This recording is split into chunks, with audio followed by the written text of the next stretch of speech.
तो विमला देवी मंदिर जो जगन्नाथपुरी का जो धाम है, उसमें वो जो मंदिर है, उस मंदिर में हरे कृष्णा, उस मंदिर में आप देखेंगे मंदिर प्रांगण में बहुत सारी चीज़ें थी, हमने डिस्कस की थी।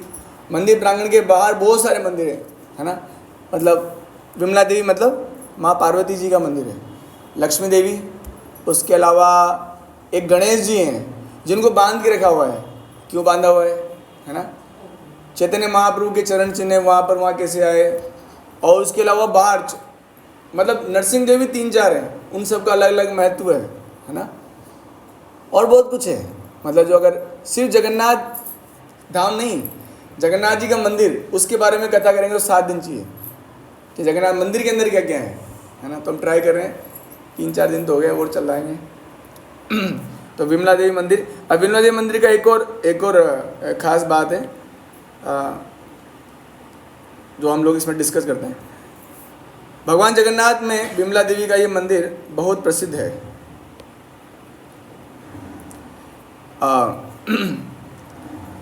और इस मंदिर में भी जैसे जगन्नाथ जी के मंदिर आप देखेंगे तो एक तो गर्भगृह होता है ना, जहाँ पर जैसे ये हमारा गर्भगृह हो गया मान लो, तो भक्त लोग कहाँ बैठे हैं? इधर बैठे। तो इस जो भक्त लोग बैठे हैं उसको बोलते हैं जगमोहन, इस स्थान को वहाँ पर भाषा में बोलते हैं जगमोहन, है ना। और भोग मंडप होता है आपके पीछे, ऐसा सिस्टम है वहाँ। मतलब भोग मंडप सामने नहीं होता, भगवान को भोग लगाने का सिस्टम है, वो पास में नहीं होता, वो दूर होता है ना। तो आप जब जगन्नाथ मंदिर में जाएंगे जगन्नाथ जी के अंदर, तो सबसे पहले आप गरुड़ स्तंभ दिखेगा, जो कि वो भी बहुत दूर है, 200-300 फीट, है ना। मतलब वहाँ से देखेंगे जगन्नाथ जी दिखेंगे नहीं आपको, वो भी छोटे से कमरे में बिठा रखा है उनको। एक बार में देखने में सिर्फ जगन्नाथ दिखेंगे या बलदेव दिखेंगे, या तो ऐसे घूमना पड़ता है। अगर जगन्नाथ जी देखना तो उधर जाना पड़ेगा, सुभद्रा मैया बीच में है, बलदेव जी इधर हैं, सुदर्शन जी तो इसलिए कहते हैं कि अगर पूरा दर्शन करना है, बिल्कुल पास से दर्शन करना है, तो दिन में 3:30 बजे जाना चाहिए। काष्ठ दर्शन बोलते हैं उसको, है ना, बिल्कुल पास से नजर आते हैं ठाकुर जी। तो इसी तरह से इस मंदिर में भी, है ना, जगमोहन नाट्य मंदिर है और भोग मंडप है, चारों चीज़ें अलग अलग है ना। और ये जो विमला माता है, मतलब माता पार्वती भी चतुर्भुजाएं है ना, 4 भुजाएं इनके। नीचे के हाथ में अक्षमाला, दाहिने हाथ के ऊपर में अमृत कलश, बाइने हाथ के ऊपर में नागबाली, और बाइने हाथ के नीचे में पुरुषोत्तम मुद्रा में स्थित है। मत्स्य पुराण में विमला देवी को पुरुषोत्तम क्षेत्र की पीठ देवी के रूप में उल्लेख किया गया है। मत्स्य पुराण में पीठेश्वर होता है ना। और भगवान जगन्नाथ, अब एक इम्पोर्टेंट बात सुनिए आप, कि जगन्नाथ जी का प्रसाद जो है, इसके पीछे कथा भी मैं प्रयास करता हूँ छोटा शॉर्ट में करने का। जगन्नाथ जी का प्रसाद निकलने के बाद में पहले विमला माता के पास जाता है और उसके बाद हमारे पास आता है। लक्ष्मी जी के पास भी नहीं जाता। ऐसा क्यों? जगन्नाथ जी का प्रसाद तो भाई धर्मपत्नी का अधिकार है, लेकिन वो तो विमला माँ के पास जा रहा है, ऐसा क्यों हो रहा है ना। तो उसके पीछे कथा ऐसी है कि एक बार नारद मुनि वैकुंठ से आए, है ना, और भोलेनाथ के पास आ गए। तो भोलेनाथ बोले, तुम कितना नाच रहे हो आज, बहुत खुश लग रहे हो। नारद जी को पूछे, बहुत आनंदित लग रहे हो, क्या बात है? अरे पूछो मत आप, मैं आज वैकुंठ से आया हूँ, भगवान का उच्चिष्ट पा के आया हूँ। उच्चिष्ट समझते ना, मतलब जो भोग लगने के बाद बचता है उसको बोलते हैं उच्चिष्ट, है ना। तो उच्चिष्ट पा के आया हूँ, क्या प्रसाद था, और उसका पाके मैं आनंद हो रहा हूँ। आनंद रुक ही नहीं रहा है, ओवरफ्लो हो रहा है। तो भोलेनाथ बोले, अरे नारद, तुम मेरे लिए कुछ लाया नहीं? हाँ, तो कैसा है, तूने मेरे बारे में सोचा नहीं? तो फिर भोलेनाथ बोले, नहीं कुछ तो होगा, तुम्हारे नाखून दिखाओ। तो नारद जी के नाखून में था, उसको भोलेनाथ पा लिए, भोलेनाथ पा के, और वो भी आनंद में फिर नाचने लगे। और भोलेनाथ इतने तेज नाच रहे हैं कि वो तो जब नाचते हैं तो फिर सारा कैलाश और सभी कंपायमान हो जाते हैं। तो माता पार्वती जी है ना, विमला देवी, वो लेके आ रहे, क्या हो गया इन प्रभु जी को, है ना। प्रभु जी हैं, उनके तो प्रभु जी हैं, हमारे प्रभु जी। प्रभु जी इतना क्यों नाच रहे हैं, क्या बात है ना, क्या बात हो गई? तो जब उनका, तब वो जब भावेश से, भक्तों जब भावेश में आते हैं तो पता नहीं चलता। ऐसे बताते हैं भोलेनाथ जी जब जप करने बैठते हैं, राम नाम जप करने बैठते हैं, तो हम लोग कितने दिन बैठेंगे? 1-2 दिन, 2 दिन, 3 दिन, 4 दिन, नहीं दिन नहीं, घंटों की बात हो रही है, हम तो घंटे ही बैठेंगे, मिनट भी बैठ जाए, है ना। अभी माला पकड़ाओ, देखो हालत खराब, है ना। 108 मोती में 216 विचार आएंगे, है ना। तो लेकिन भोलेनाथ जी जब एक बार बैठते हैं फर्स्ट सिटिंग में, तो वो कम से कम 88,000 साल बैठते हैं एक सिटिंग में, उनका एक सिटिंग है। इसलिए फिर जब उनको जगाना होता है ना, और कभी कभी लोग जब मानते नहीं तो फिर भोलेनाथ को अपनी नींद खोलनी पड़ती है ना। तब क्या बोलो उन लोग को, क्या चाहिए, कार चाहिए, ले जा, हाँ ले जा, क्या बंगला ले जा, नौकरी चाहिए ले जा, जो ले जा ले, मेरे को डिस्टर्ब मत करो। इसलिए भोलेनाथ को आशुतोष बोलते हैं। क्या बोलते हैं? आशु का मतलब होता है जल्दी, और तोष मतलब जल्दी से खुश हो जाते हैं, बहुत जल्दी। लेकिन किन चीज़ों के लिए खुश करते हैं हम उनको? भौतिक चीज़ों के लिए, जो कि समाप्त हो जाएगी। अगर मांगना ही है भोलेनाथ से तो मांगो कि प्रभु भक्ति दीजिए, है ना। भोलेनाथ से मांगना है तो भगवान का नाम मांगिए कि आप इतना भक्ति करते हैं, इतना जप करते हैं, मेरा मन ही नहीं लग रहा, जब मैं करूं क्या, वो मांगना चाहिए। और तब भोलेनाथ बहुत खुश होते हैं, बहुत ज़्यादा, है ना। तब पार्वती देवी बोली, जब उनका भावावेश उतरा भोलेनाथ जी का, क्या हुआ, क्यों इतना डांस कर रहे थे आप, क्या हो गया, क्यों नृत्य कर रहे इतना? अरे ये भगवान का प्रसाद मिला था, वैकुंठ से आया था। अच्छा, अब माता पार्वती नाराज हो गए, बोले मैं आपकी अर्धांगिनी हूँ, मुझे दिया ही नहीं आपने, क्या है ये, तो हम तो केस करना पड़ेगा अभी कोर्ट केस होगा, आपने मेरे को दिया नहीं, क्या चीज़ है, गलत है ये सब। तो हाँ कि नहीं वो मेरे को पता ही नहीं था, वो नारा दे नहीं रहा था, वो तो ज़बरदस्ती निकाला मैंने उसके पास से, तो भी आपको मेरे बारे में सोचना चाहिए था। तब फिर पार्वती बोले आप मत दो, चिंता मत करो, मैं आराधना करूँगी, अब मैं तपस्या करूँगी अब, है ना। तो उन्होंने घोर तपस्या करी माता पार्वती ने, और भगवान जगन्नाथ जी प्रकट होकर बोले कि आज से नियम बनाएंगे कि मेरा जो भी प्रसाद है सबसे पहले आपके पास आएगा और फिर दुनिया के पास आएगा।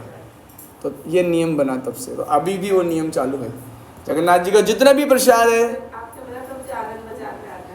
नहीं माता जी विमला देवी के पास जाएगा ना, जगन्नाथ जी के पास डायरेक्ट नहीं था, इसलिए वो प्रसाद नहीं है, महाप्रसाद है ना। वैसे माता पार्वती का भी आशीर्वाद छुपा हुआ है, महाप्रसाद है वो, ये बात है। एक बात और विमला माता के इससे बात याद आती है, जो कि हमारे इस्कॉन से कनेक्टेड है ना। ज़्यादातर लोग बोलते हैं इस्कॉन जो है विदेश संस्था है ना। एक वीडियो आया था कि अमेरिकी लोगों ने नया तरीका खोज लिया भारत का पैसा ले जाने के लिए, है ना। तो मैं उनका कोई दोष नहीं है, तो मैं आपको थोड़ा बताता हूँ, क्योंकि आप लोग भी थोड़े कनेक्टेड हैं इस कॉन्सेप्ट। वास्तव में हमारी गुरु परंपरा में तीसरे नंबर पे भक्ति विनोद ठाकुर, गुरु परंपरा मतलब गुरु, इनसे इनको नॉलेज हुआ, उनको उनसे नॉलेज हुआ, है ना, गुरु परंपरा, है ना। तो गुरु परंपरा में भक्ति विनोद ठाकुर वो एक तीसरे नंबर पे आते हैं, भक्ति विनोद ठाकुर। और वो क्या थे, मैंने बताया, वो भी गृहस्थ थे, और उनके कितने बच्चे थे? 1 2, 1 और 2 कितने होते हैं? 12 होते हैं। तो 12 बच्चे थे उनके, और फिर भी बढ़िया आराम से भक्ति कर लेते थे। हमारे 12 बच्चे हो जाएं तो एक से बुझी, एक नहीं आपत कर रखी है। तो मजिस्ट्रेट थे भक्ति विनोद ठाकुर। कब थे मजिस्ट्रेट? ब्रिटिश शासन में मजिस्ट्रेट थे। और उनके लास्ट पुत्र थे भक्ति सिद्धांत महाराज, जिनके शिष्य प्रभुपाद जी थे। अब ये सब का जन्म अमेरिका में हुआ है ना, उड़ीसा अमेरिका में है नहीं, क्योंकि अमेरिकी संस्था है, तो अमेरिका में होना चाहिए सबका जन्म, है ना। तो आप लोग समझाइए जहाँ जहाँ भी लोग हैं कि इस्कॉन कोई अमेरिकी संस्था नहीं है। वास्तव में इस्कॉन जो है 4 मुख्य संप्रदाय में से एक संप्रदाय है। भगवान विष्णु की जो आराधना करते हैं उनमें 4 संप्रदाय होते हैं। श्री संप्रदाय, लक्ष्मी जी सिखाती है विष्णु की भक्ति कैसे करनी है, ये श्री संप्रदाय है। रुद्र संप्रदाय, भोलेनाथ सिखाते हैं विष्णु की आराधना कैसे करनी है, वो रुद्र संप्रदाय। और इसी रुद्र संप्रदाय में वल्लभाचार्य भी आते हैं, अपने लड्डू गोपाल जी की सेवा होती है। उसके बाद आता है कुमार संप्रदाय, ब्रह्मा जी के 4 कुमार सिखाते हैं विष्णु की भक्ति कैसे करनी है, छोटे छोटे जो 4 कुमार हैं। और हम लोग किसमें आते हैं, इसकोन ब्रह्म संप्रदाय, मतलब ब्रह्मा जी से चालू हुआ, ब्रह्मा जी से ज्ञान नारद जी तक आया, नारद जी से वेदव्यास के पास आया, वेदव्यास ऐसा करके भक्ति सिद्धांत महाराज, है ना। उसके बाद गौर किशोर बाबा जी से भक्ति सिद्धांत महाराज, भक्ति सिद्धांत महाराज से प्रभुपाद जी, और प्रभुपाद जी से लेकर अब सब जगह आ रहा है। तो ये कोई विदेश संस्था नहीं है ना, बल्कि ये भारत ने, हमको तो गर्व होना चाहिए, हमारी भारतीय संस्कृति अब सब जगह फैल रही है। लेकिन फिर भी कुछ ईर्ष्यालु लोग हैं, है ना। काहे हो गए हो?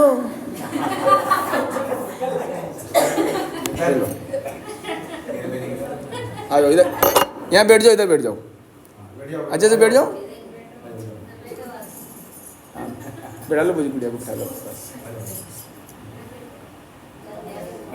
उसको तो यहाँ बैठना है व्यासासन पे। हाँ, तो ऐसे भक्ति सिद्धांत, हाँ, तो हुआ क्या था कि उस समय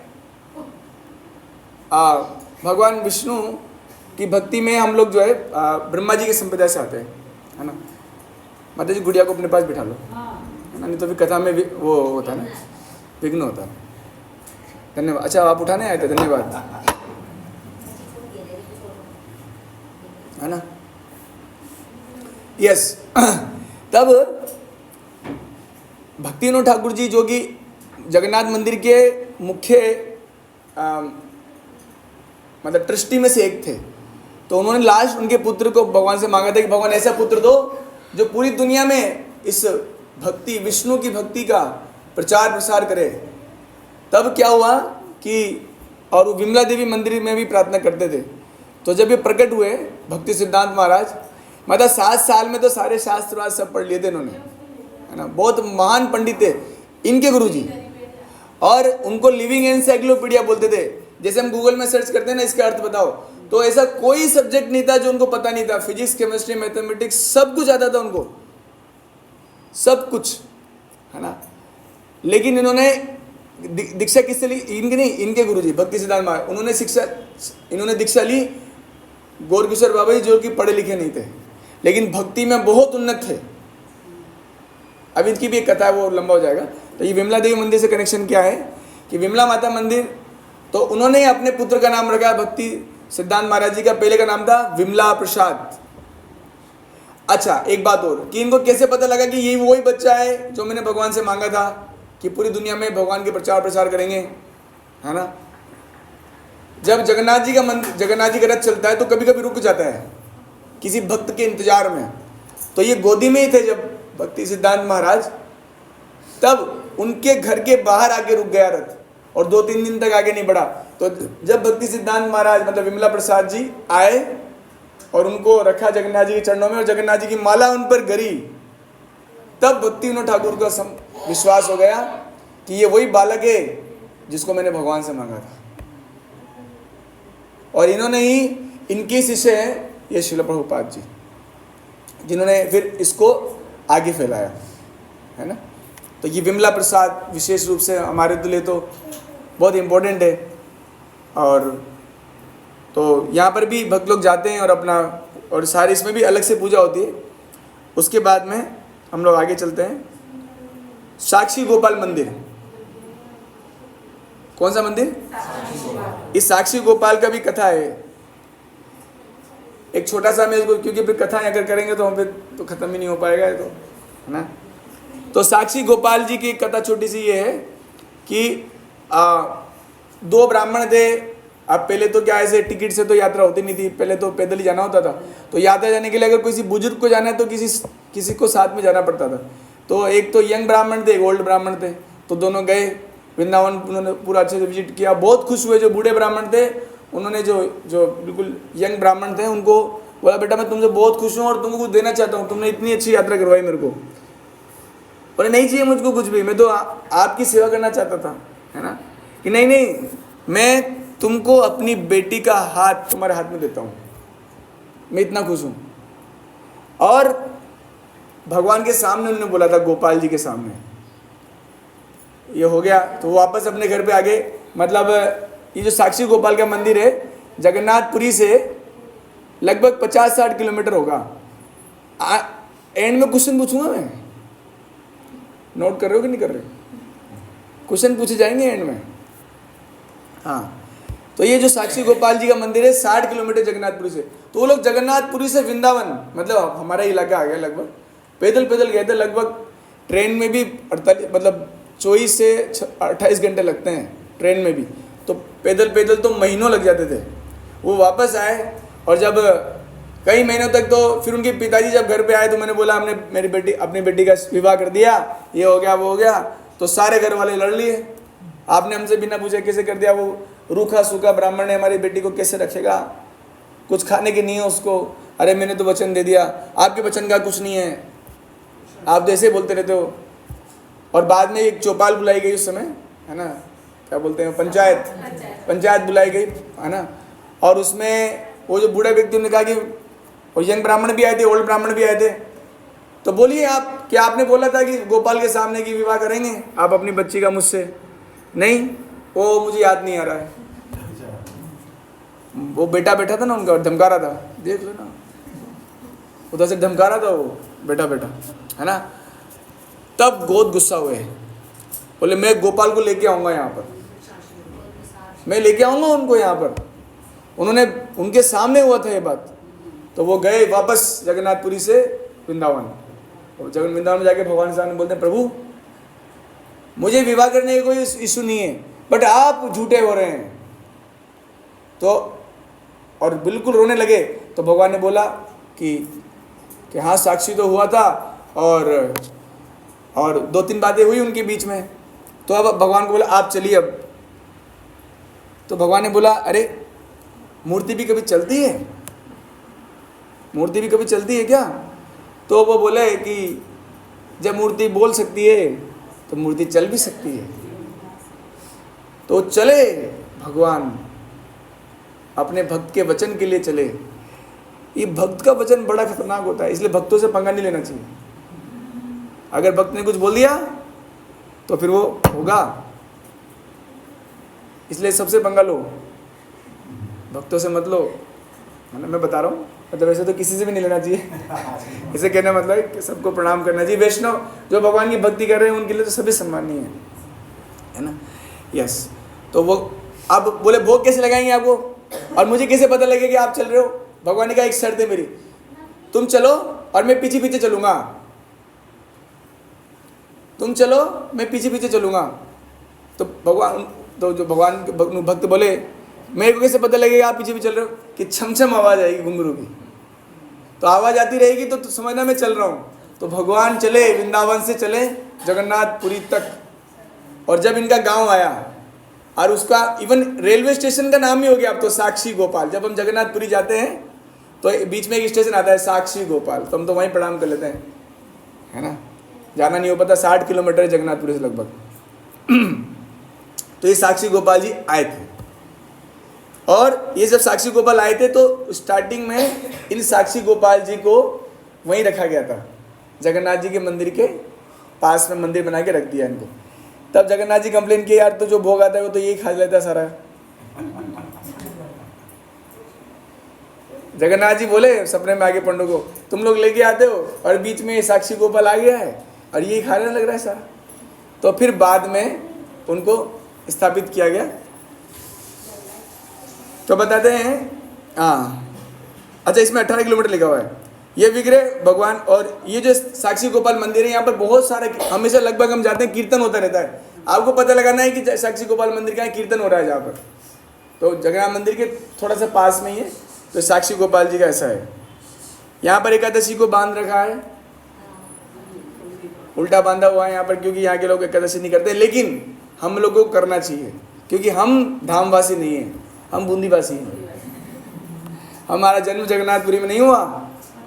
हाँ, वहाँ के लोग कर सकते हैं, हमको नहीं करना, है ना। उसके बाद आता है कांची गणेश मंदिर। मैंने बताया था ना आपको कि तो इसमें क्या हुआ था, बहुत बड़े गणेश जी है, मतलब हाँ इस कमरे सभी और चौड़ाई में भी बहुत बड़े गणेश जी आपको दिखेंगे, लेकिन उनका दरवाज़ा हमेशा बंद रहता है। अब ये दरवाज़ा बंद क्यों रहता है, गणेश जी को बांध क्यों रखा है, तो इसके ऊपर भी कथा है एक छोटी सी। हाँ तो क्या मैं जल्दी जल्दी कर रहा हूँ कथाएँ, है ना, कभी बैठेंगे तो विस्तार से भी कहेंगे, है ना। और ये गणेश जी चतुर्भुज हैं। और महाराज पुरुषोत्तम देव, महाराज पुरुषोत्तम देव कौन है, राजा प्रताप रुद्र के पिताजी हैं। और राजा प्रताप रुद्र कौन है, किस समय के, जब चैतन्य महाप्रभु थे जगन्नाथपुरी में, है ना। प्रताप रुद्र जब जो भगवान के जगन्नाथ जी के रथ के सामने झाड़ू लगाते हैं, है ना, और बहुत महान राजा हुए, इतने महान कि चैतन्य महाप्रभु भी, चैतन्य महाप्रभु स्टार्टिंग में तो मिलने से मना ही कर दिए राजा लोगों से, बोले राजा लोग जो होते हैं ये बड़े भोग विलासी होते हैं, हम तो नहीं मिलेंगे।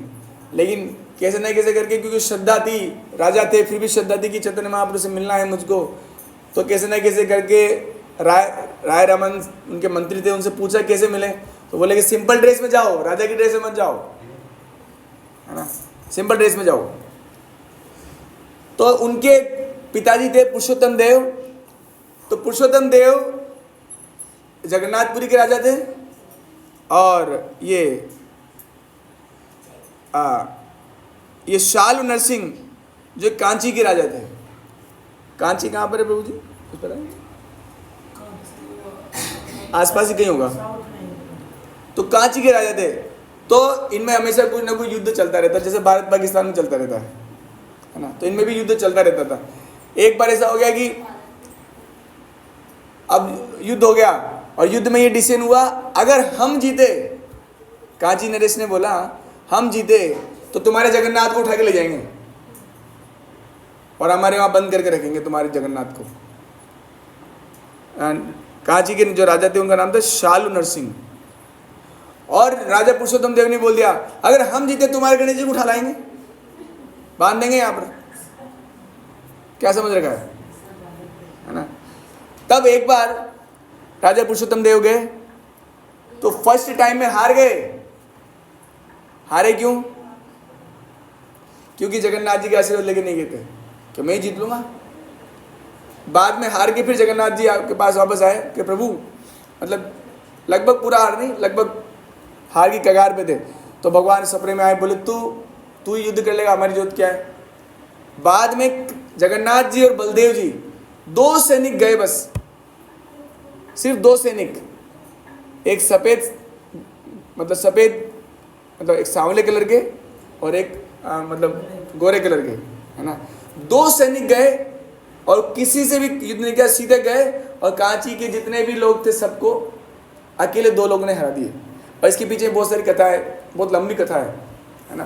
तो मैं ये बता रहा था कि गणेश जी उठा लाए और गणेश जी को आज भी जो है कि हाँ, जगन्नाथ जी के भक्त और जगन्नाथ जी को हराया नहीं जा सकता इस बात के लिए, है ना।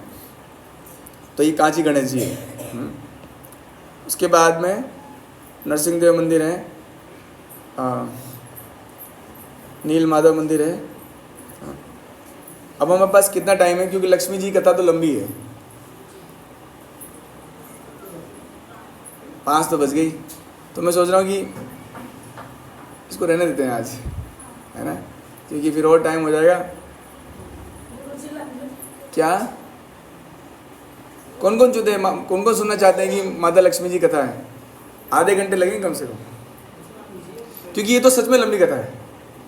ये जितना मैंने सुना है वो तो छोटा था कि माँ लक्ष्मी जी भूखे मारती एक बार जगन्नाथ जी बलदेव जी को, ऐसा। बाद में ऐसे बोलेंगे तो नहीं लंबी होगी कथा और अब अगली बार नहीं आएंगे हम लोग, ये और वो, बहुत हो गया। आप तो 5 बजे तक बोले थे और 5:30-6 बजा दिया आपने, क्या है ना। तो सुनिए, चलो प्रयास करते हैं इसको, है ना। उसके पहले एक नील माधव जी का मंदिर आता है ना। नील माधव मतलब भगवान विष्णु हैं और चतुर्भुज रूप में है भगवान विष्णु। और ऐसे कहते हैं कि गाल माधव जी ने जो है, गाल माधव जी कौन? जगन्नाथ जी के विग्रह इस धरती पर सबसे पहले जिन्होंने प्रकट कराए थे वो थे, कौन थे? राजा इंद्रदुम्न। क्या नाम था? और राजा इंद्रदुम्न जब ब्रह्मा जी के पास गए तो उतने में ही धरती के बहुत सारे समय, हजारों लाखों करोड़ों साल बीत गए, क्योंकि ब्रह्मा जी का टाइम अलग है, यहाँ का अलग है। हरे कृष्णा।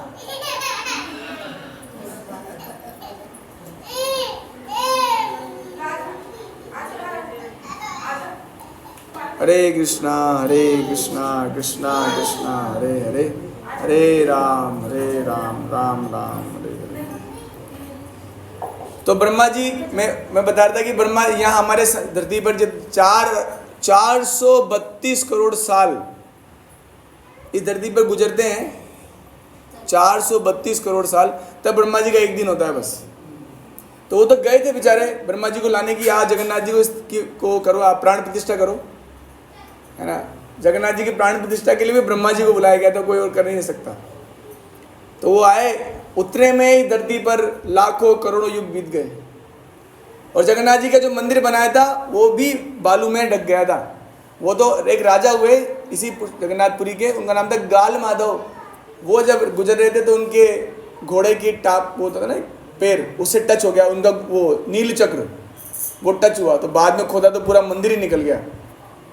तो गाल माधव जी ने, क्योंकि जगन्नाथ जी तो स्थापित किए नहीं थे, तो ये नील माधव जी को स्थापना किया था, चतुर्भुज विष्णु, तो मंदिर भी वहाँ पर है ऐसा। अब माता लक्ष्मी की मंदिर के बारे में जानते हैं। आप लोग आराम से बैठिए, थोड़ा 2-4 मंत्र बोल लीजिए।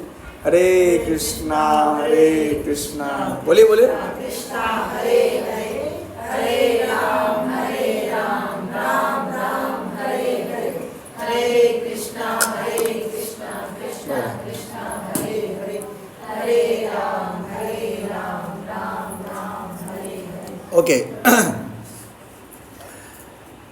हाँ,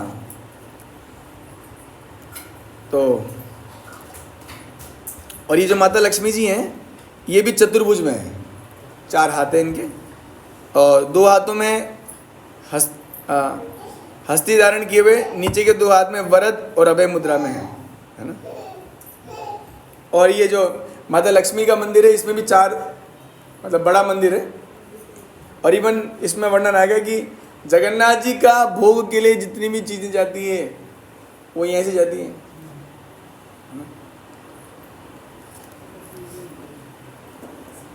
तो जगन्नाथ माता लक्ष्मी के मंदिर में भी विमान, मतलब गर्भगृह है, जगमोहन है, नाट्य मंदिर और भोग मंडप, ये सब है ना। इनकी अपनी अलग से किचन है ना, क्योंकि जगन्नाथ जी का प्रसाद यहाँ नहीं आता है, तो माता लक्ष्मी का अलग से ही, बोले हमारा कुकिंग अलग चलता है, हमें ज़रूरत नहीं है आपके मंदिर की। और हमेशा माता लक्ष्मी जी के जो पंडे हैं और जगन्नाथ जी के पंडों में झगड़ा चलता रहता है। यहाँ तक कि ऐसा प्रचलित है कि जगन्नाथ जी को जब वहाँ जाना होता है रथ यात्रा में, माता लक्ष्मी तो जाती नहीं, वैसे जाना चाहिए उनको भी, कि आप कहाँ जा रहे हो घर से बाहर, मेरे से बिना पूछे कब आओगे, तो 2 घंटे लेट हो गए तो फ़ोन, कब आओ, फ़ोन पे फ़ोन, है ना। ऐसा होता है, मैंने देखा है, ऐसा ही होता है ना। तो वो भी, तो जगन्नाथ जी बोलते हैं मैं बस अभी गया और आया, है ना। वो तो कहते 2-3 घंटे में होके आता हूँ। तो वो जाते हैं जगन्नाथ जी रथ यात्रा लेकर गुंडीचा मंदिर में, है ना। और गुंडीचा मंदिर से वापस आते हैं तो कितना टाइम लगा देते हैं? 9 दिन। तो 9 दिन के बीच में एक दिन आता है, उसको बोलते हैं हेरा पंचमी। क्या बोलते हैं? 5वें दिन माता लक्ष्मी जी और लक्ष्मी जी के पंडे गुंडीचा मंदिर में जाके जगन्नाथ जी का रथ तोड़ देते हैं, गुस्से में आगे। क्या समझ रखा है उन लोग को, झूठ बोला है वो, हाँ ऐसे ही पूरा रथ तोड़ देते हैं। उसको बोलते हैं, उस उत्सव को बोलते हैं हेरा पंचमी। पूरा रथ तोड़ते, मतलब पूरा नहीं तोड़ते, नहीं तो वापस नहीं, थोड़ा तोड़ देते हैं उस रथ को, है ना। उसके बाद में जब जगन्नाथ जी वापस आने का प्रयास करते हैं अपने वापस मंदिर में 9 दिन के बाद में, तो लक्ष्मी जी आने नहीं देते अंदर, और वो युद्ध होता है वहाँ पर, है ना। और जगन्नाथ जी के पंडे और माता लक्ष्मी के पंडे, मतलब गाली गलौज कहाँ सुनी होती है, क्या समझते हो तुम लोग, उधर ही बोलते तुम क्या समझते हो, है ना। थोड़ा ऐसे चलता रहता है, हंसी मजाक, है ना, ऐसा हंसी मजाक चलता रहता है। और बताते हैं, वर्णन करते हैं हरे कृष्णा कृष्णा कृष्णा हरे हरे, हरे राम राम राम हरे। आपको भी जाना है कि लक्ष्मी जी की पार्टी में? फिर लास्ट में क्या होता है, जगन्नाथ जी माँ लक्ष्मी जी को मनाने के लिए बहुत सारे रसगुल्ले बेचते हैं, और फिर माता लक्ष्मी जी रसगुल्लों को पाकर प्रसन्न होते हैं। फिर जगन्नाथ जी अपने ही मंदिर में बाद में प्रवेश करते हैं। तो माता लक्ष्मी जी का वर्चस्व है वहाँ पर, है ना। और अभी भी आज भी जगन्नाथ जी के भोग के लिए जितना कुछ राशन जाता है वो माँ लक्ष्मी जी के मंदिर से ही जाएगा, ये नियम है ऐसा, है ना। और ऐसा मानते हैं कि ये बहुत हमारे भक्ति विनोद ठाकुर भी यहाँ पर बैठ के शास्त्र चर्चा करते थे, शास्त्र पढ़ते थे, पढ़ाते थे। तो वैष्णवों के बैठने, बोला हरे कृष्ण, वैष्णवों के बैठने के लिए देखो इसमें भी ये बड़ा, हाँ बोलिए, वैष्णव जनों के बैठने के लिए इसमें भी वर्णन है कि वैष्णव लोग माता लक्ष्मी के जो बाहर का प्रांगण है उसमें बैठते थे, है ना, और बैठकर सारा शास्त्र वास्त्र करके विष्णु सहस्त्र नाम वगैरह पाठ करते थे। और भक्ति विनोद ठाकुर जी भी यहाँ पर आते थे और भक्ति ग्रंथों की रचना करते थे, है ना। और इस मंदिर को श्री मंदिर भी कहते हैं। अब एक कथा है, माता लक्ष्मी और श्रिया चांडालिनी, आपने अगर सुनी हो, किसने सुनी है? किसने सुनी कथा? चलो बढ़िया, आप जिसको भी जो सुनो आगे सुनाना, है ना। माघ मास में उड़ीसा के भक्तजन माता लक्ष्मी जी की विशेष पूजा का आयोजन करते हैं। माघ कब आता है पूजी? मतलब ऐसे अब महीना बताओ, इंग्लिश वाला।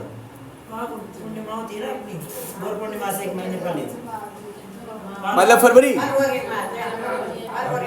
फरवरी ना। तो फरवरी के महीने में माता लक्ष्मी की विशेष पूजा का आयोजन होता है उड़ीसा में। इस माह में प्रत्येक गुरुवार को महिलाएं विभिन्न नियमों और कर्मकांडों का पालन करते हुए लक्ष्मी जी की पूजा करते हैं गुरुवार के दिन।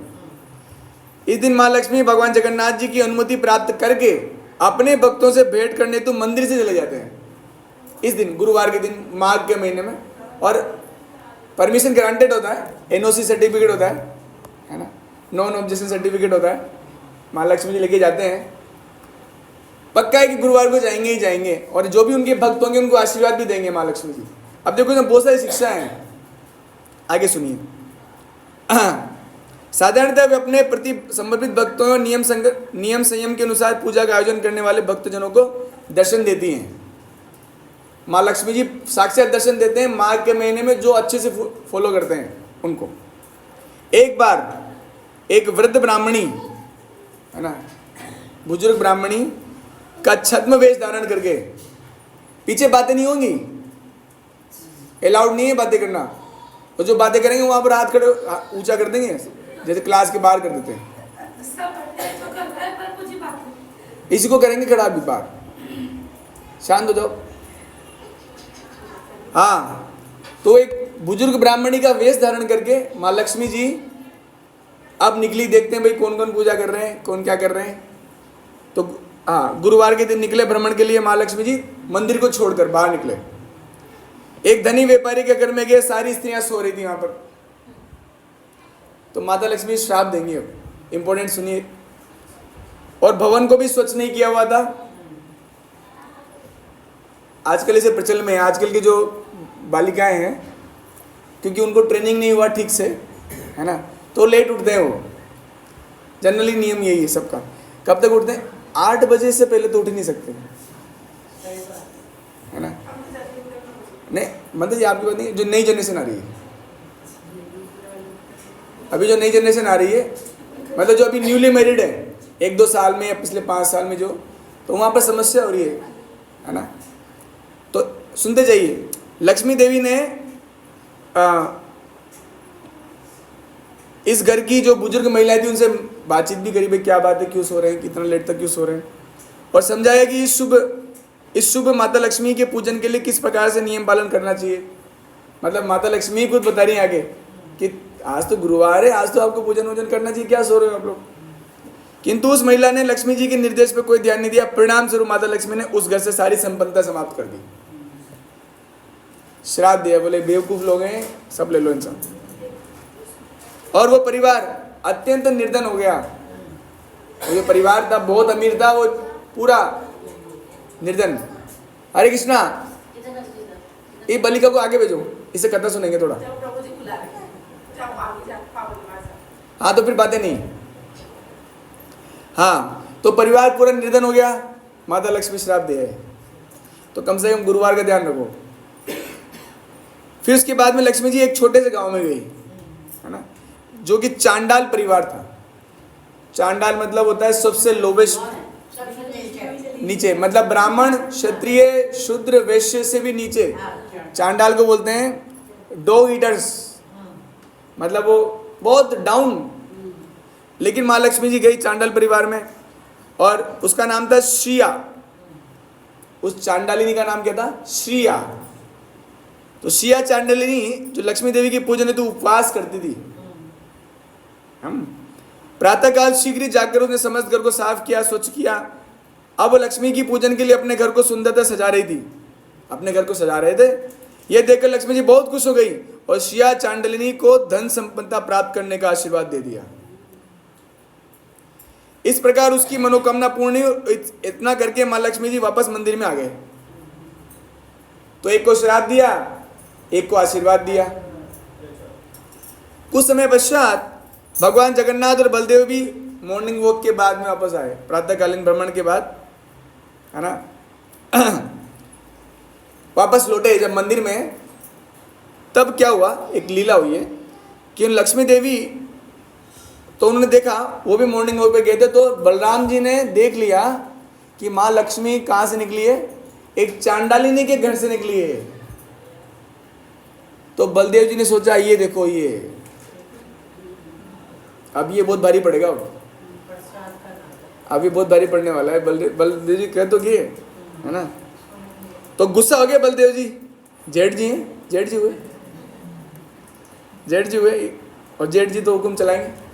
तो जगन्नाथ जी छोटे भाई ने बोला, ये देखो तुम्हारी पत्नी क्या है, एक चांडाल के होके आई है, अपवित्र लोग हैं, कोई नियम पालन नहीं करते, और मंदिर में आ गए।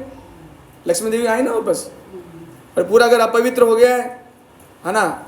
इसलिए कृष्ण, तुमको अपनी पत्नी का त्याग करना होगा, निकालो इसको मंदिर से बाहर, मतलब घर से निकालो। क्योंकि ये क्यों गई, ऐसा हाई आदेश दे दिया। किसने दिया? जेठ जी ने, है ना। भगवान जगन्नाथ जी ने बहुत समझाया, अरे बात तो करने दो, कुछ कारण होगा, मैं लेट मी अलाउ, कुछ तो करते हैं, बातचीत करते हैं। नहीं, और जब नहीं माने बलराम जी, तो बोले चुन ले, या तो मुझे चुन ले या लक्ष्मी जी को चुन ले, चुन किसको चुनना है तुझको। अब क्या करते हैं, बलराम जी अटल थे, और श्रीहरि से बोले यही बात हुई। तो श्रीहरि अपने अग्रज बलराम जी के पत्नी आज्ञाकारी थे, बड़े भाई हैं, आज्ञा तो मानना ही होगा। उन्होंने उनकी आज्ञा का पालन किया और लक्ष्मी देवी को अपने पास बुलाया और कहा कि बलराम जी की इच्छा है कि आप मंदिर से चले जाओ। माता लक्ष्मी भगवान जगन्नाथ के मुख से अपने लिए ऐसा आदेश सुनकर स्तब्ध रह गई। विवाह के समय भगवान जगन्नाथ ने लक्ष्मी के पिता को वचन दिया था। लक्ष्मी जी के पिताजी कौन है? समुद्र, है ना। एक प्रकार से भगवान जगन्नाथ जी घर जमाई लिख रहे हैं एक तरह से। क्यों? वो वहीं तो रह रहे हैं, समुद्र के पास ही तो रह रहे हैं। तो जगन्नाथ जी जो हैं, लक्ष्मी जी को आपने वचन दिया था कि, क्या वचन था? कि तुम अपने पत्नी के 10 अपराधों को क्षमा कर दोगे। लक्ष्मी जी ने याद दिलाया, है ना।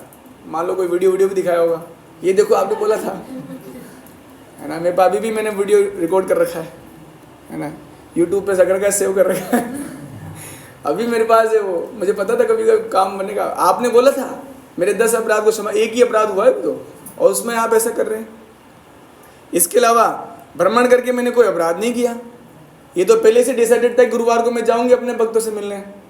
अब भक्त तो भक्त होता है, उसका जाति से क्या रिश्ता है, उसका क्या रिलेशन है जाति से, है ना। इसलिए भक्त की जाति नहीं पूछनी चाहिए। कई बार लोग साधुओं की जाति पूछ लेते हैं, आपकी जाति क्या है। मैंने कहा बेवकूफ, तेरा प्रश्न गलत है, योर क्वेश्चन इज रॉन्ग। क्योंकि जो संत होते हैं वो तो सारे समाज के गुरु होते हैं। उनका अगर उनका जाति रहना पड़ता तुम्हारे जैसे रहते फिर ये नहीं पूछी। तो संतों की जाति कभी नहीं पूछनी चाहिए, फिर भी लोग पूछते हैं। तो मतलब आपको बताने था कि आप लोगों को बताओ आगे और उनको अपराध से बचाओ। अच्छा तो मैं तो गई थी, बातचीत हुई, है ना। हाँ तो और उसके बाद में लेकिन बोले क्या करूं, बड़े भैया की बात माननी होगी और उन्हें आदेश दिया है कि आपको अब मंदिर जाना होगा। कितने दिन पता नहीं। तो गुस्सा हो गया। अब माता लक्ष्मी भी ठीक है, और उन्होंने जगन्नाथ जी को श्राप दे दिया। क्या दिया, आगामी 12 वर्ष तक आपको भोजन प्राप्त नहीं होगा। 12 दिन नहीं, 12 साल। उन्हें केवल लक्ष्मी द्वारा, क्योंकि उनको होता ही था। अभी भी आप देखते ना कि हम सुनते हैं कि जगन्नाथ जी मंदिर में जो चूल्हे पे बनता है तो 7 हांडियाँ चढ़ती हैं और सबसे ऊपर की हांडी में पहले बनता है। आज भी बनता है, पहला खाना सबसे पहले ऊपर वाला बनता है। पता नहीं क्या सिस्टम है। तो बताते हैं लक्ष्मी जी कुकिंग करते हैं, इस कारण से ऐसा है ना। और जैसे लक्ष्मी जी उस मंदिर से चले गए, जो लक्ष्मी जी का मंदिर है खुद का, तो वहाँ लक्ष्मी जी की पूजा भी नहीं होती है। तो उनके सारे जो फॉलोवर थे लक्ष्मी जी के, सारे पुजारी वो भी चले गए, है ना। और ऐसा होते ही जगन्नाथ जी का मंदिर भी श्री विहीन हो गया। धन चला गया, संपत्ता चली गई, सब कुछ चला गया। हाँ तो ध्यान रखना चाहिए, ये नहीं करना चाहिए। कुछ शिक्षा है इसमें, है ना। ऑलवेज रेस्पेक्ट, यत्र नार्यस्त पूजनते, ऐसे कुछ है ना, तत्र मनते देवता, है ना। वहीं पर देवताओं का रमन होता है ना। तो आगामी प्रातःकाल में जब जगन्नाथ, अब हुआ क्या, लक्ष्मी तो चली गई मंदिर से। अब अगले दिन जब उठे भाई लोग, दोनों भाई लोग, बलराम जी जगन्नाथ जी दोनों उठे, तो कलेवा मतलब ब्रेकफास्ट की प्रतीक्षा करे। बहुत देर तक इंतजार किया, कुछ आया ही नहीं। तो बलराम जी पूछे क्या हुआ, आज कुकिंग नहीं हो रहा है क्या। कुछ भी नहीं आया। बलराम जी ने जगन्नाथ पूछा कि इतना विलम्ब क्यों हो रहा है। जगन्नाथ ने उत्तर दिया, लक्ष्मी जी ने अपने समस्त संयोग के साथ मंदिर को छोड़ दिया है, अतः भोजन तैयार करने वाला कोई भी नहीं है, इसलिए कुकिंग का क्या होगा अब आप जानो। अतः जगन्नाथ बलदेव ने कुछ भोजन पकाने के लिए रसोई घर में अब खुद ही गए, चलो हम ही चलते हैं। तो अपनी स्वामिनी लक्ष्मी देवी के मंदिर से निष्कासन से क्रोधित हुए अपने सेवक ने रसोई का सारे चूल्हे तोड़ डाले। लक्ष्मी देवी जी के जितने पंडे थे, लक्ष्मी जी के पुजारी, सारे लोग गुस्से में बोले हमारी स्वामिनी जी को तुमने किया है, सारे चूल्हे जा तोड़ डाले, खंडित कर दिए। उसके बाद में भंडार, चलो क्या करें, हम लोग बना लेंगे एक ईट वीट लगा के हम कुकिंग कर लेंगे, चावल ही उबाल लेंगे, क्या करें। तो भंडार घर में गए, किंतु भंडार घर पूर्ण रूप से खाली था। क्रोधित माता लक्ष्मी ने सारे मंदिर का वैभव ले लिया। दोनों भ्राता तीव्र क्षुधा से पीड़ित थे। क्षुधा मतलब भूख लग रहा था, अब क्या करें यार, हमको तो 56 टाइम लगता है, हैबिट बिगाड़ दी गई थी। आपको पता है ना जगन्नाथ जी के मंदिर में क्या होता है, एक वर मिला था इनको, जगन्नाथ जी को जिन्होंने स्थापित किया था राजा इंद्रदुम्न ने, तो उन्होंने वर मांगा था, एक तो मेरी संतान नहीं होनी चाहिए और आपको इतना खिलाऊंगा जैसे अभी प्रसाद होने के बाद वापस आपके हाथ सूखे होंगे फिर भोग आएगा आपके पास, फिर प्रसाद पाके उठाएंगे हाथ सूखे होंगे फिर भोग आएगा। इतना खाने वाले भगवान बलराम जगन्नाथ जी को आज कुकिंग में कुछ नहीं मिल रहा है। तो अब भिक्षा, जब कुछ नहीं था तो भिक्षा मांगने गए जगन्नाथ बलदेव जी, रूप किसी का रूप धारण करके, हाँ साधारण भिक्षु के रूप में गए। दरिद्र ब्राह्मणों का वेश धारण किया, दरिद्र क्यों बने? अरे मान लो कि अगर जगन्नाथ जी अपने श्रृंगार वस्त्र में जाते तो उसको कोई भिक्षा थोड़ी देगा, उनको कोई देगा भिक्षा? वो तो बिल्कुल फटे पुराने धोती कुर्ते जो होते हैं, बिल्कुल एकदम, इधर मेकअप किया होगा थोड़ा बहुत, इधर मिट्टी उट्टी लगा के सब, है ना, ऐसे बिल्कुल गए, भिक्षा मांगने गए, लेकिन किसी ने भी उनको पहचाना नहीं। और माता लक्ष्मी के कारण वे दोनों अशुभ और अमंगलकारी प्रतीत होने लगे। अपमान किया है माँ लक्ष्मी का, अतः किसी ने भी उन्हें भिक्षा नहीं दी और किसी ने भी उनका सद्व्यवहार नहीं किया, किसी ने भी उनसे अच्छा बिहेवियर नहीं किया। यहाँ तक कि अपने द्वार पर भी नहीं आने दिया, भगाओ इनको, कहाँ से आ गया पता नहीं। शीघ्र ही माता लक्ष्मी के आदेश अनुसार सूर्यदेव ने अपने ताप में वृद्धि कर दी और दोनों भाई तप्त रेत पर चलने में कठिनाई हुई। वैसे माघ का महीना तो गर्मी नहीं पड़नी चाहिए, लेकिन बोला कि टेम्परेचर बढ़ाओ। और बहुत प्यास लगने लगी, अपनी प्यास को मिटाने के लिए पास में आए जलाशय पर, किंतु जैसे दोनों भाई जलाशय के निकट पहुंचे, जलाशय का सारा जल सूख गया। अंत में एक वृक्ष के नीचे आ गए। क्या करें, ना भूख, ना खा रहे, ना पी रहे, हो क्या रहे। तो वृक्ष की कोपले खाकर अपनी क्षुधा मिटाना चाहते थे, वृक्ष सूख गया। अब क्या करें, दिन भर में अनेक बार भोजन की प्रति प्राप्ति की जानी थी, लेकिन और लास्ट में दोनों भाई शीघ्र दोनों भाई वापस मंदिर पहुंचे, जहाँ पर जगन्नाथ जी के प्रसाद का वितरण किया जा रहा था। बहुत से लोग प्रसाद लेकर घरों को लौटे थे। जगन्नाथ बलराम जी भी एक माता जी के पास पहुंचे। यार, सूखे चावल होते हैं ना, उनको अपन क्या बोलते हैं, जिनको चावल को उसको अपन क्या बोलते हैं पूछिए? नहीं, चावल को जैसे मक्का होता है ना, मक्के को सेक देते हैं, परमल।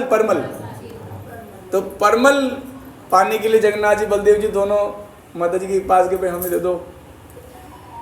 लेकिन माता लक्ष्मी जी ने क्या करा, हवा चलवा दी और वो चावल भी उड़ गए। आप लोग को दया नहीं है, रे हंस रहे हो आप लोग। हमारे प्रभु की हालत ऐसी, कम से कम प्रभु का साइड लो, माता लक्ष्मी की पार्टी डिसाइड करो कौन किसकी पार्टी में। मैं तो जगन्नाथ की पार्टी में, देखो हमारे प्रभु भूखे हैं। उस महिला को दोनों भाई ने, जब ये हुआ, अंत में लोगों ने पूछा, अब आएगा मेन पॉइंट, हमें भोजन कहाँ मिलेगा? नहीं, उस चांडालिनी के पास जाएंगे। कहाँ मिलेगा हमको खाना, ये बताओ। अंत में लोगों ने पूछा कि भोजन कहाँ मिलेगा, तो उन्हें बताया कि एक चांडाल है, और लेकिन बहुत दानशील है। अब दानशील क्यों से हो गया वो? क्योंकि लक्ष्मी जी ने आशीर्वाद दिया था कि तुम्हारे यहाँ पर बहुत धन बनेगा, तो सारा जो ऐश्वर्य उनके पास आ गया था। लेकिन है चांडाल। लेकिन गए जगन्नाथ बलदेव उस घर में गए और खाने के लिए भोजन मांगा। घर का स्वामी उन्हें भोजन करेगा, बहुत खुश हुआ। किंतु बलराम किसी चांडाल के हाथों भोजन करने को तैयार नहीं थे। वास्तव में उससे भोजन तैयार करके अपना खाना चाहते थे। उन्होंने घर स्वामी से कच्चे, अभी भी बलराम जी नहीं मान रहे, नहीं मैं नहीं खाऊंगा, चांडाल खरे है ना, मुझे कच्चा पदार्थ दो, ड्राई राइस दो, मैं खुद कुकिंग करूंगा। भोजन पकाने के लिए साधनों की व्यवस्था करने का आग्रह किया। बलराम जी की याचना से समस्त सुविधा उपलब्ध होगी। एक नया चूल्हा बनाया, कच्ची सामग्री आई, मिट्टी के बर्तन लाए। बलराम जी ने जगन्नाथ जी को भोजन तैयार करने कहा। स्वयं स्नान करने चले गए। जगन्नाथ जी ने भोजन करने का प्रयास किया, किंतु भोजन बनाना तो दूर की बात है, लकड़ियां जल ही नहीं पाई। लकड़ियां नहीं जल रही, अब बनाओ भोजन। कुछ समय के पश्चात भोजन तैयार करने की कल्पना करते हुए बलराम जी स्नान करके वापस लौट आए। वो बैठकर भोजन करने के बारे में सोचते रहे। दुर्भाग्यवश अपने आगमन तक जगन्नाथ जी को बोले मैं जा रहा हूँ, स्नान करके आता हूँ, जब तक लकड़ी जलाना तुम। अतः भोजन तैयार नहीं हो सका और बलराम जी गुस्सा हो गए। उन्होंने भगवान जगन्नाथ की अक्षमता के लिए उन्हें डांटा, तुमसे लकड़ी भी नहीं जली, और स्वयं भोजन तैयार करने लगे। किंतु जब बलराम जी ने लकड़ियों को आग लगाने का प्रयास किया तो वो नहीं जली, अपितु उनसे अत्यधिक धुआं निकलने लगा, जल नहीं पाई। टेक्निक है ना ये, तो प्रभु जी लोग थोड़ी जला पाएंगे चूल्हा। समस्त घर धुएं से भर गया, सभी की आंखों में जलन होने लगी और अश्रुधारा होने लगा। जगन्नाथ जी बलराम जी दोनों को जो गृह स्वामी से थोड़ा सा भोजन तैयार करने की याचना की, अरे आप पाल हो, क्यों जिद्दी कर रहे हो, हम चांडाल हुए तो क्या हुआ। उस घर की सेविका ने दोनों भाइयों को भोजन परोस दिया और जैसे उन्होंने भोजन खाया और बहुत स्वादिष्ट था, वास्तव में भोजन लक्ष्मी देवी ने तैयार किया था। माता लक्ष्मी, देखा लक्ष्मी जी ही उधर थी, उन्होंने ही वो चांडाल के घर पे उस दिन बोले, उनको तो पता है ना वो क्या कर रही है, अत्याचार पे अत्याचार चल रहा है ना। मैं बोला था आधा घंटा लगेगा, तो आधा घंटा समाप्त होने वाला है। भोजन के अंत में मिष्ठान भी आया। सामान्यतः जगन्नाथ मंदिर में भोजन के समाप्त लक्ष्मी जी स्वयं तैयार किया हुआ मिष्ठान लेके आते थे। अच्छा, इससे एक बात और है, भोजन के बाद जरूर मीठा देना चाहिए और अंत में देना चाहिए, है ना। ये मीठा जो होता है वो जरूरी होता है, मतलब इवन हम लोग आपको कोई बंगाल जाएंगे तो वहाँ पर सारा आपको पहले खिला देंगे, मगर वैसे भोजन कराने का तरीका सबसे पहले कड़वा खिलाओ। कड़वा सबसे पहले परोसा जाता है, क्योंकि कड़वा देने से जो है जठराग्नि तीव्र होती है। फिर उसके बाद नॉर्मल भोजन, और अंत में अगर खीर बनाई तो देंगे नहीं आपको, जब आपकी थाली में सब कुछ समाप्त हो गया फिर लाएंगे मीठा। So that is the rule, ये सही प्रोसेस है भोजन करने का और कराने का। मिष्ठान दिया। जगन्नाथ बलदेव ने विचार किया कि लक्ष्मी जी लगता है इसी भवन में निवास कर रही है, ये तो उनके द्वारा ही वही टेस्ट लग रहा है, टेस्ट तो वही है, मिर्ची ज़्यादा है, तेल भी ज़्यादा है, वही लग रहा है, नमक भी थोड़ा ज़्यादा है तो बनाए उन्होंने, ये किसी और के हाथ का नहीं है ये तो, है ना। अन्य कोई किस प्रकार जान सकता था। उन्हें भोजन के समाप्ति विशेष मिष्ठान दिया, बोले मिष्ठान भी वही है, 3 गुना मीठा है ना। जगन्नाथ के अग्रज होने के कारण बलराम जी लक्ष्मी जी से की वार्ता नहीं कर सकते थे, न ही उनका मुख देख सकते थे, इसलिए उन्होंने अपने अग्रज जगन्नाथ जी की अर्धांगिनी है, ऐसा उड़ीसा में चलन है। अतः बलराम ने जगन्नाथ जी से लक्ष्मी जी के पास जाकर उनसे क्षमा याचना करने के लिए और हाथ पकड़कर पुनः मंदिर में ला जाने की प्रार्थना करी। बलराम जी ने बोला, भाई हो गया जो हो गया, मैं समझ गया, बहुत हो गया,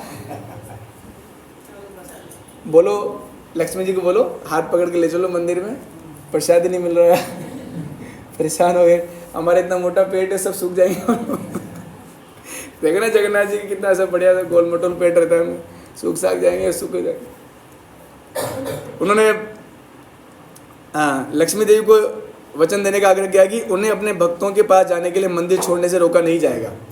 लक्ष्मी जी ने फिर एनओसी सर्टिफिकेट साइन करवाया, नॉन ऑब्जेक्शन सर्टिफिकेट, कि अगर अभी भी सोच लो कि बार में ऐसा नहीं, पहले साइन करो बलराम, और बोलो बलराम जी भी साइन करवा के लाओ, पहले आपका साइन नहीं चलेगा, बलदेव जी का भी साइन कराओ, जेठ जी का भी कराओ, कि मैं गुरुवार को अपने भक्तों से मिलने जाऊंगी और मुझे कोई रोकेगा नहीं, चाहे वो चांडालनी हो चाहे कोई भी, ऐसा है ना। और क्षमा याचना करी लक्ष्मी जी से जगन्नाथ जी ने, और कि प्रसाद के वितरण में ऊंच नीच का भेद नहीं होना चाहिए, और इस प्रकार से सुंदर कथा है ये। हरे कृष्णा कृष्णा कृष्णा हरे हरे, हरे राम राम राम हरे हरे। लक्ष्मी नारायण भगवान की, माता लक्ष्मी की, प्रभु जगन्नाथ जी की, जगन्नाथपुरी धाम की, आप सभी की। दाई गौर प्रेमानंदे। हरि हरि बोल।